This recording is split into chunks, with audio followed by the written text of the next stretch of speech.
lagi. God is good. And all the time. Amin. Allah itu baik dan selama-lamanya Dia baik. Amin. Alright. Sebelum saya teruskan dengan bagian firman Tuhan, sekali lagi terima kasih untuk tim yang melayani kita pada pagi hari ini.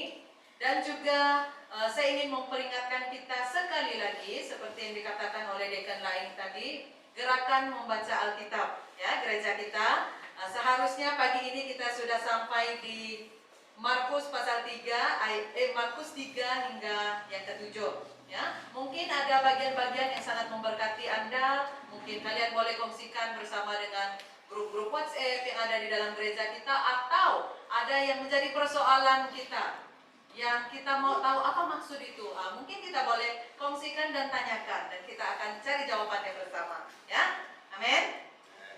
Amin. Slow saja amin. Ya kan, harap amin dia dalam hati lah. Oke.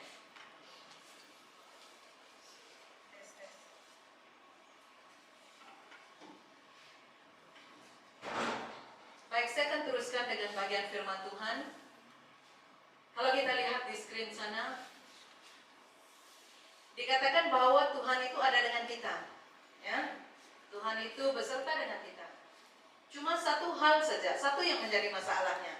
Kita yang tidak menyadari akan kehadiran Tuhan. Kita yang tidak menyadari akan kehadiran Tuhan dalam kehidupan kita. Dia ada, Dia beserta, tapi kita yang tidak sadar. Ya, karena kita manusia ini selalu hidup dengan hikmatnya pendirian kita sebagai manusia. Kalau kita perhatikan saat ini saudara, dunia sedang dilanda duka.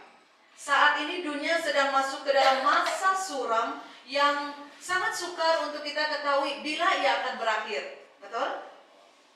Akan tetapi bukan berarti situasi buruk ini yang menjadi alasan kepada kamu dan saya untuk semakin menjauh dari Tuhan. Justru keadaan saat ini yang membuat kita semakin tekun dan gairah mencari Tuhan. Saudara-saudari yang Tuhan Yesus kasihi, dalam kehidupan kita, baik sebagai orang Kristen, kehidupan rohani kita, kehidupan kita, pekerjaan kita, komunikasi itu sangat penting. Karena dengan adanya komunikasi, kita dapat menyampaikan apa yang kita ingin sampaikan kepada orang, dan kita boleh mendengar apa yang orang ingin sampaikan kepada kita. Ya? Kalau kita perhatikan saat ini saudara, ada banyak hubungan yang retak. Baik di antara sahabat, retak, renggangnya komunikasi antara orang tua dan anak, putusnya hubungan komunikasi antara suami istri, dan semuanya ini menjadi seolah-olah menjadi satu hal yang sangat biasa dalam kehidupan orang Kristen. Alah, biasalah, ya kan? Ada orang memandang sebuah hubungan itu sebagai suatu hal yang sangat biasa. Dan apabila hubungan itu sudah mulai hambar, mulai tawar, sudah tidak terasa lagi, maka dengan mudahnya lumrah kita sebagai manusia ini, kita akan mencari orang lain untuk mengisi kekosongan tersebut. Seringkali berlaku seperti itu. Dan saudara, hal yang sama juga mungkin berlaku di dalam hubungan antara kamu dan saya dengan Tuhan. Ketika manusia sudah merasa tidak dapat menjaga hubungan baik antara manusia itu sendiri, saya sendiri dengan Tuhan, maka orang-orang manusia akan mulai mencari pengajaran lain, mulai mencari doktrin yang baru, mulai mencari jalan shortcut yang lain yang boleh mereka gunakan. Karena hubungan dengan Tuhan itu sudah tidak ada. Jadi soalannya sekarang, apakah kita sudah membangun hubungan itu? Atau apakah kita hanya mencari Tuhan saat kita perlu? Dan saudara, mengapa kita harus membangun hubungan kita dengan Tuhan? Jawabannya adalah mudah. Kita ini adalah milik Tuhan. Kita milik Tuhan, maka kita harus membangun hubungan kita dengan Tuhan. Anak-anak kita itu melihat kita sebagai orang tua mereka adalah milik kita. Jadi mereka juga harus membangun hubungan dengan kita sebagai orang tua. Nah, demikian juga dalam kehidupan rohani kita. Nah, kita akan bahaskan bersama pada pagi hari ini masih dengan tema yang sama kan, yaitu membangun hubungan pribadi dengan Tuhan. Dan saya petik teks dari Yakobus pasal 4 ayat 7 hingga 8e yang berkata, "Karena itu, tunduklah kepada Allah dan lawanlah iblis, maka ia akan lari daripadamu. Mendekatlah kepada Allah, dan ia akan mendekat kepadamu." Saudara-saudari yang Tuhan Yesus kasihi, kalau kita perhatikan latar belakang kepada kitab Yakobus ini, kenapa dia ditulis? Ia ditulis tujuannya adalah untuk membangun semangat orang percaya Yahudi yang saat itu sedang menderita. Mereka menderita dengan berbagai pencobaan yang menguji iman mereka sehingga mereka tidak mampu. Bahkan Yakobus ini ditulis untuk memperbaiki berbagai pengertian yang salah mengenai sifat iman mereka, sifat iman manusia itu, dan untuk menasihatkan dan membina pembacanya termasuk kamu dan saya mengenai hal-hal ataupun hasil-hasil praktis iman mereka dalam kehidupan yang benar dan perbuatan yang baik.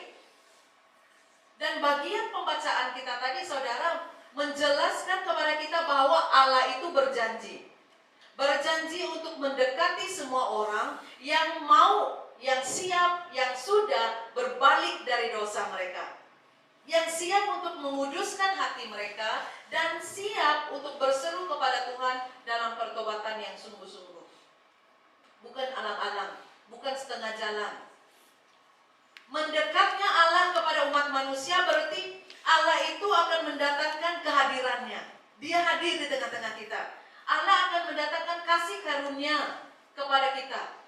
Allah akan mendatangkan berkat yang tidak pernah putus dalam hidup kita dan kasih-Nya untuk setiap orang. Tidak ada yang terkecuali. Tidak ada orang yang menjadi pilihan-pilihan, tetapi untuk semua orang. Asalkan kita siap untuk berbalik dari dosa, kuduskan hati kita, berseru. Berseru kepadanya berarti membangun kembali hubungan kita dengan Tuhan yang selama ini mungkin sudah retak, yang sudah jauh. Saudara-saudari yang Tuhan Yesus kasihi, dalam membangun hubungan pribadi dengan Tuhan itu, kita harus menempatkan Tuhan sebagai priority dalam kehidupan kita. Letakkan Dia yang utama dalam kehidupan kita. Karena untuk membangun sebuah hubungan dengan Tuhan itu, membangun hubungan dengan seseorang itu, baik yang manusia, harus dimulai dengan rasa kasih. Rasa kasih itu harus nyata. Boleh orang rasakan kasih kita. Dan ia merupakan suatu pengalaman pribadi setiap orang. Berarti masing-masing orang ada pengalaman pribadinya dengan Tuhan. Ada pengalaman pribadi dengan orang-orang di sekitarnya. Begitu juga antara hubungan pribadi manusia dengan Tuhan. Pasti ianya sangat nyata, real, dan sangat pribadi. Hanya kita yang tahu apa yang kita curahkan kepada Tuhan, apa yang sudah Tuhan kerjakan dalam kehidupan kita, sakit kita, saat kita jatuh, bagaimana Tuhan mengangkat kita, hanya kita yang tahu. Saudara-saudara yang Tuhan Yesus kasihi, bagaimana mungkin kita semua dapat menceritakan kebaikan Tuhan, menceritakan kasih Tuhan, bahkan penyertaan dalam Tuhan dalam kehidupan kita kepada semua orang kalau kita tidak merasakannya sendiri, kalau kita tidak ada pengalaman itu sendiri. Mendengar cerita dari orang itu tidak cukup, saudara, harus kita sendiri yang alami. Betul? Jadi saudara, pagi ini kita akan pelajari bersama apakah hal yang menjadi dasar kepada kita saat kita mau ingin membangun hubungan pribadi dengan Tuhan, yaitu yang pertama iman dan kepercayaan. Ibrani 11 ayat 6 berkata, "Tetapi tanpa iman tidak mungkin orang berkenan kepada Allah. Sebab barang siapa berpaling kepada Allah, ia harus percaya bahwa Allah ada, harus. Dan bahwa Allah memberi upah kepada orang yang sungguh-sungguh mencari Dia." Dikatakan dalam ayat ini tadi bahwa tanpa iman tidak mungkin orang berkenan kepada Allah. Berarti hanya dengan iman sajalah yang dapat membantu kita untuk hidup bergaul dengan Allah. Ada connection dengan Allah, ada hubungannya dengan Allah. Dan haruslah iman itu aktif, bukannya pasif. Kita hanya menunggu. Kita tidak dapat datang kepada Tuhan, kepada Allah, kecuali kalau kita ini percaya Allah itu benar-benar ada. Macam mana kita mau Allah bekerja di dalam kehidupan kita, sedangkan kita tidak percaya? Betulkah? Betulkah? Dan dikatakan dalam ayat tadi bahwa Allah akan memberi upah kepada orang yang sungguh-sungguh mencari Dia, yang benar-benar mencari Dia. Bukan hanya mencari di saat perlu. Saudara, iman itu adalah pada saat kita percaya, meskipun kita tidak melihat. Sehingga kita ini akan mampu membuat penilaian kita sendiri.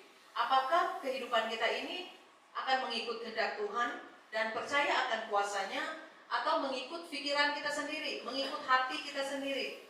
Dan iman ini merupakan pengalaman kehidupan kita setiap hari yang menjadi kesaksian tentang kepercayaan kita kepada Tuhan. Jadi saudara, untuk membangun hubungan pribadi dengan Tuhan itu harus didasari dengan iman dan kepercayaan kita. Contohnya di dalam Alkitab, banyak contoh di dalam Perjanjian Lama, Perjanjian Baru, tetapi saya memetik 4 contoh. Kita perhatikan bagaimana mereka ini menceritakan penyerahan diri mereka kepada Tuhan. Bagaimana mereka membangun hubungan mereka dengan Tuhan. Abraham menyerahkan anaknya untuk dikorbankan kepada Tuhan karena iman dia kepada Tuhan. Saudara, seperti apa iman Abraham itu? Dia mendengarkan firman Allah, dia percaya, dan kemudian dia melakukannya. Iman itu bukannya sesuatu yang pasif. Kita kata kita beriman tapi tidak ada tindakan kita. Tetapi iman itu harus aktif. Saat kita mendengar suara Tuhan, kita percaya dan kita melakukannya. Bukan hanya terhenti saat kita mendengar. Bayangkan saja saudara Abraham, dia tinggalkan kampung halamannya yang kaya dan dia sudah kenal dengan baik, biasa dengan kampung itu. Dia melangkahkan kakinya sepanjang hidup dia saudara. Bahkan ketika dia keluar sebenarnya dia tidak tahu kemana dia mau pergi, kemana dia akan pergi. Sekalipun dia tidak dapat melihat jenis apa berkat ataupun apa bangsa yang Tuhan ingin berikan kepadanya nanti, tetapi dengan iman percaya dia kepada Tuhan, dia tahu firman Allah itu akan menjadi nyata. Maka Abraham berangkat, dia pergi. Yang kedua kita perhatikan Musa yang oleh karena imannya kepada Allah, dia menjalankan seluruh perintah Tuhan. Sekalipun Musa tidak diizinkan untuk masuk ke dalam tanah perjanjian Kanaan. Bayangkan saudara, ketika Musa diperintahkan oleh Tuhan untuk memimpin bangsa Israel, banyak alasannya kan? Dia pada awalnya melihat hal itu dengan kekuatan dia sendiri, sama seperti kita. Sehingga dia merasakan, Musa rasa dia tidak mampu, dia tidak layak, dia tidak sanggup. Tetapi Tuhan mau dia percaya akan kuasa Tuhan.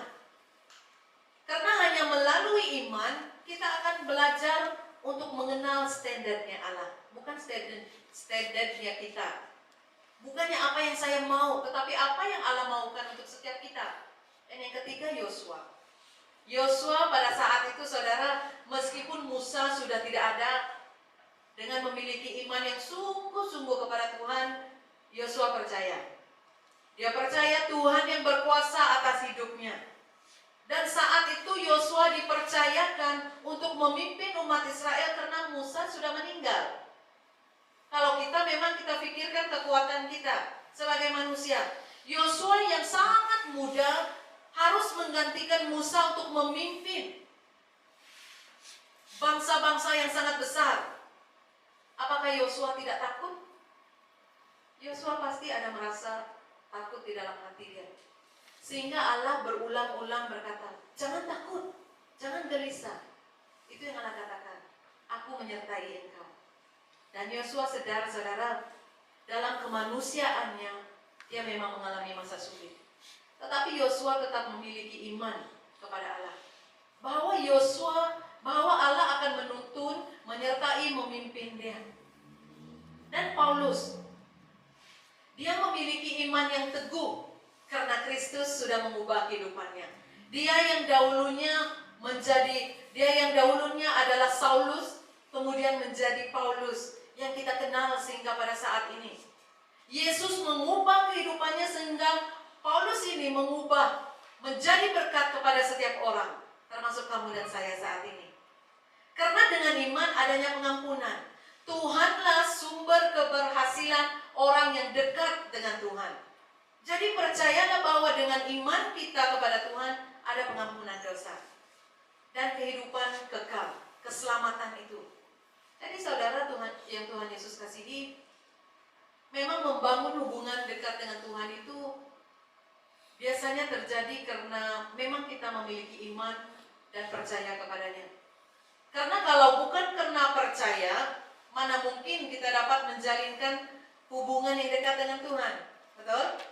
Dan kita harus percaya bahwa hanya dengan Tuhan kita memperoleh berkat-Nya.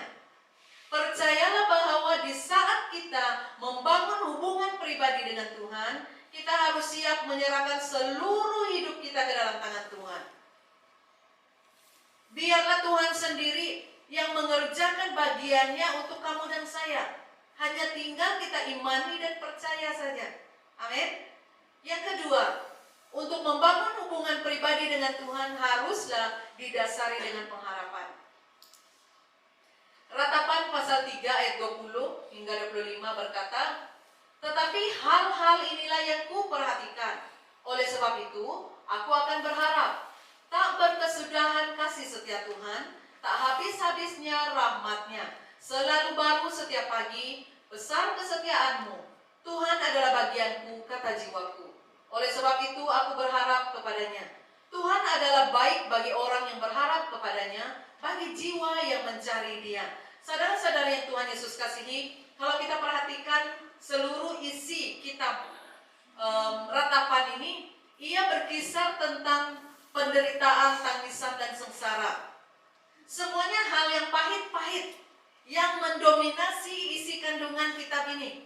Sebab itu dia dikenali dengan kitab Ratapan. Ya kan? Ratapan menangis, meraung.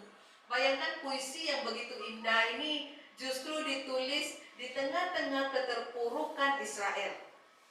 Di tengah-tengah keterpurukan Yeremia dan bangsa Yehuda.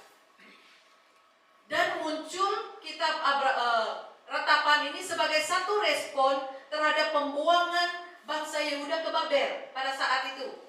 Sedangkan kalau kita tahu bahwa bangsa Israel itu adalah umat pilihan Tuhan, kan? Seharusnya dengan begitu mudah saja mereka ini boleh menikmati semua kebaikan Tuhan itu. Akan tetapi kenapa di dalam ayat tadi kelihatannya seolah-olah mereka sedang meratapi kehidupan mereka. Bertahun-tahun Yeremia memberitakan kebenaran dan peringatan dari Allah kepada mereka.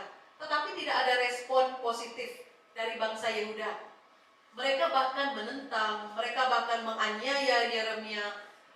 Dan sehingga pada akhirnya mereka benar-benar dihukum oleh Tuhan. Hubungan pribadi dengan Tuhan itu haruslah didasari dengan pengharapan mereka kepada Tuhan, bukan kepada manusia. Mengapa? Hal ini adalah karena iman seseorang itu akan teguh jika didasari pada pengharapan yang benar, sehingga kehidupan spiritualnya, kerohaniannya menjadi kukuh, dan kita menjadi dampak kepada orang lain. Jangan jadi yang biasa-biasa. Biar orang melihat kehidupan kita. Biar kehidupan kita memberi kesan positif kepada orang lain. Saudara, bagi bangsa Yehuda pada saat itu, situasi ini sangat menekan mereka. Mereka sangat stres.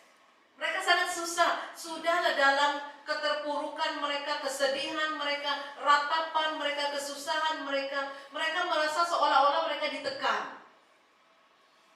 Orang-orang Yehuda yang masih tersisa di tanah perjanjian menghadapi kelaparan yang sangat hebat. Entah berapa ribu orang yang sudah mati karena peperangan dan kelaparan yang berlaku di tempat itu. Mereka kehilangan kota Yerusalem, tanah perjanjian, dan bait Allah. Mereka kehilangan semuanya. Semua yang mereka banggakan selama ini telah hilang, lenyap. Tak ada yang tersisa. Semua kegemilangan dan nama besar Yerusalem mereka hilang. Tahun pembuangan ke Jangan sia-siakan waktu, peluang yang Tuhan berikan kepada kita. Gunakan sebaiknya, refleksi diri kita. Bagaimana hubungan saya dengan Tuhan selama ini? Sudahkah ia dibangun atas dasar iman dan pengharapan kita kepada Tuhan? Atau apakah ianya hanya pada saat saya menginginkan, memerlukan sesuatu di dalam kehidupan saya? Jadi ingat saudara, bahwa setiap hari yang baru yang Tuhan berikan adalah satu bukti pengharapan baru yang Tuhan berikan buat kita. Akan selalu ada pengalaman dan kesempatan yang baru yang Tuhan anugerahkan kepada setiap kita. Dan karena itu saudara, kita harus terbuka di hadapan Tuhan. Rendahkan diri kita di hadapan Tuhan. Bangun kembali hubungan kita dengan Tuhan. Sebab harapan yang baru itu datang dan hanyalah anugerah Tuhan semata-mata untuk kita nikmati. Amin. Yang ketiga, untuk membangun hubungan pribadi dengan Tuhan itu dasari dengan kasih kita. Itu yang dikatakan sinya pastor minggu lalu, kalau tidak kenal maka tidak cinta, kan? Harus ada kasih di dalam hati kita. Efesus 5 ayat 2 berkata, hiduplah dalam kasih, sebagaimana Kristus Yesus juga telah mengasihi kamu dan telah menyerahkan dirinya untuk kita sebagai yang berbeza dengan orang-orang percaya. Bukan hanya itu saja, tetapi apa yang mau dari kita agar kita ini hidup di dalam kasih. Dalam sebuah hubungan itu, untuk saling mengasihi itu memerlukan waktu, memerlukan proses untuk kasih itu bertumbuh. Yang mengalami hal ini. Tetapi Daud juga membuktikan jauh sebelum masa Yakobus. Kita dapat melihat bagaimana kedekatan atau keintiman hubungan yang tercipta antara Daud dengan Tuhan. Seperti yang dinyatakan dalam kitab Mazmur. Hubungan keduanya begitu harmoni, begitu dekat, begitu nyata, begitu indah. Kita lihat sendiri bagaimana Daud menggambarkan hubungan dia dengan Tuhan, kedekatan keduanya dalam Mazmur 63 ayat 3. Sebab kasih setiamu lebih baik daripada hidup. Bibirku akan memegahkan engkau. Karena bagi Daud, saudara, kasih setia Tuhan itu lebih besar dari hidupnya sendiri.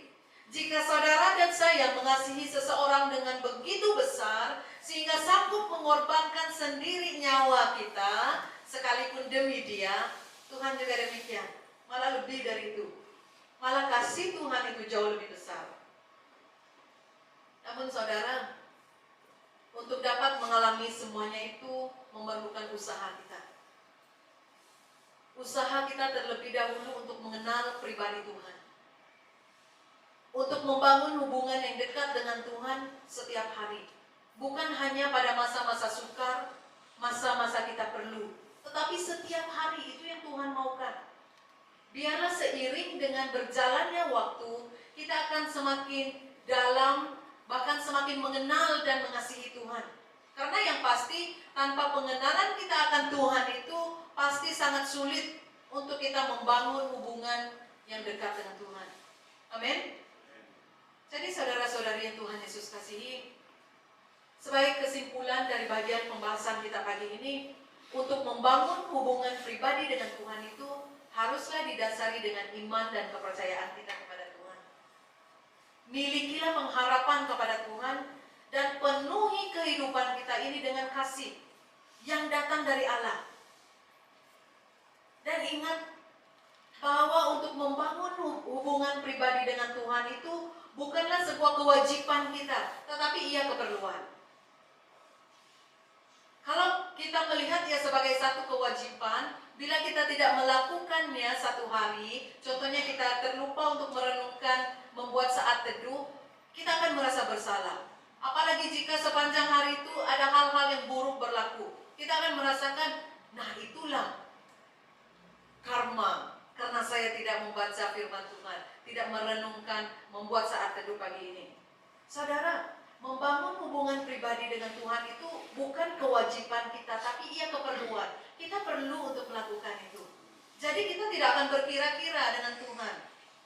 Nah saudara, membangun hubungan pribadi dengan Tuhan itu bukan soal kegiatan agama. Saya orang Kristen, saya harus bangun hubungan hubungan pribadi saya dengan Tuhan. Tidak. Tetapi membangun hubungan pribadi dengan Tuhan itu berbicara tentang hubungan kita sendiri. Relationship. Apapun goncangan yang Tuhan izinkan terjadi dalam kehidupan kita, pasti semuanya itu bertujuan agar kita ini semakin dekat dan mengandalkan Tuhan. Seperti yang kita katakan dalam ayat dasar kita tadi, ayat 8, mendekatlah kepada Allah, maka Ia akan mendekat kepadamu.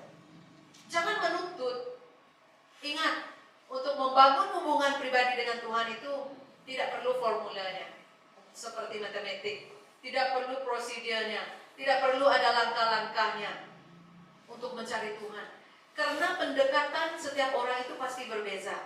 Masing-masing kita mempunyai kedekatan kita sendiri dengan Tuhan. Masing-masing kita mempunyai pengalaman pribadi kita sendiri dengan Tuhan. Bagaimana Tuhan menyertai kita, bagaimana Tuhan memakai setiap kita.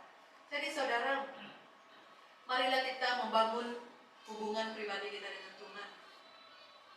Memang semuanya ini pasti memerlukan waktu, memerlukan proses, memerlukan usaha.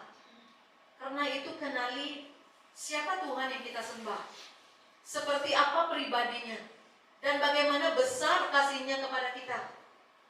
Semakin saudara dan saya mengenal Dia, pasti kasih kita kepadanya akan semakin besar, semakin mendalam. Jadi ingatlah saudara, bahwa jika hubungan kita dengan Tuhan itu didasarkan kepada pengenalan yang mendalam akan Kristus, pasti Ia tidak akan mudah dihancurkan. Amin. Apapun tantangan yang menghadapi, yang menghalang kita untuk membangun hubungan dengan Tuhan, pasti itu tidak akan berhasil. Karena kita sudah memiliki connection, hubungan yang sudah kukuh dengan Tuhan. Tidak akan mudah digoyahkan oleh manusia. Amin. Mari kita berdoa. Segala pujian, hormat, syukur kami kembalikan kepadamu Tuhan, atas kebaikan Tuhan, kasih setia Tuhan untuk setiap pribadi kami. Tuhan, saat pagi hari ini dengan penuh kerendahan hati kami ya Tuhan, kami menyerahkan seluruh hidup kami ke dalam tangan-Mu. Biarlah hidup kami dibangun dan didasari akan kebenaran firman Tuhan, sehingga kami mendengar suara Tuhan berbicara kepada kami, sehingga kami siap untuk melakukan perintah Tuhan di dalam hidup kami. Mungkin dengan kekuatan kami sebagai manusia, ada kalanya kami tidak mampu Tuhan, kami tidak berdaya. Tetapi kami percaya Tuhan, Engkaulah sumber kekuatan di dalam kehidupan kami. Engkau sumber segala sesuatu buat setiap kami. Engkau yang menguatkan kami, Engkau yang akan meneguhkan kami. Kami tidak akan goyah di dalam kehidupan kami. Sekalipun iblis berusaha untuk menghancurkan kami, melemahkan kami, mempermalukan kami. Kami berdoa saat pagi hari ini ya Tuhan, Engkau akan menyertai kami, mengurapi setiap kami ya Tuhan. Tuhan, kami berdoa saat ini menyerahkan seluruh jemaat Tuhan ke dalam tangan-Mu. Memberkati setiap mereka ya Tuhan, baik dalam pekerjaan mereka, baik dalam segala usaha mereka, anak-anak mereka. Tuhan, kami berdoa, biar Tuhan campur tangan, biar Tuhan memberkati. Mungkin ada jemaat Tuhan yang saat ini datang dengan kelemahan tubuh, sakit penyakit. Kami berdoa di dalam nama Tuhan Yesus, Engkau melawati setiap mereka, Engkau menyentuh setiap bagian-bagian tubuh yang sakit ya Tuhan. Kami berdoa ya Tuhan, yang mengalami sakit penyakit akan disembuhkan, yang mengalami masalah tantangan dalam kehidupannya, Tuhan akan memberikan jalan keluar. Kami percaya hadirat Tuhan akan terus memenuhi seluruh kehidupan kami. Tuhan, kami berdoa ya Tuhan, apapun kegiatan kami sepanjang hari ini, bahkan hari-hari yang akan mendatang, kami serahkan semuanya ke dalam tangan Tuhan. Biar kami menjadi berkat Tuhan kemanapun kami akan pergi, dan nama Tuhan akan terus dimuliakan dan ditinggikan. Haleluya Tuhan Yesus, terima kasih. Ini doa kami, hanya di dalam nama Tuhan Yesus kami sudah berdoa dan mengucap syukur. Amin. Oke, demikian ibadah kita untuk sesi yang pertama. Tuhan Yesus memberkati.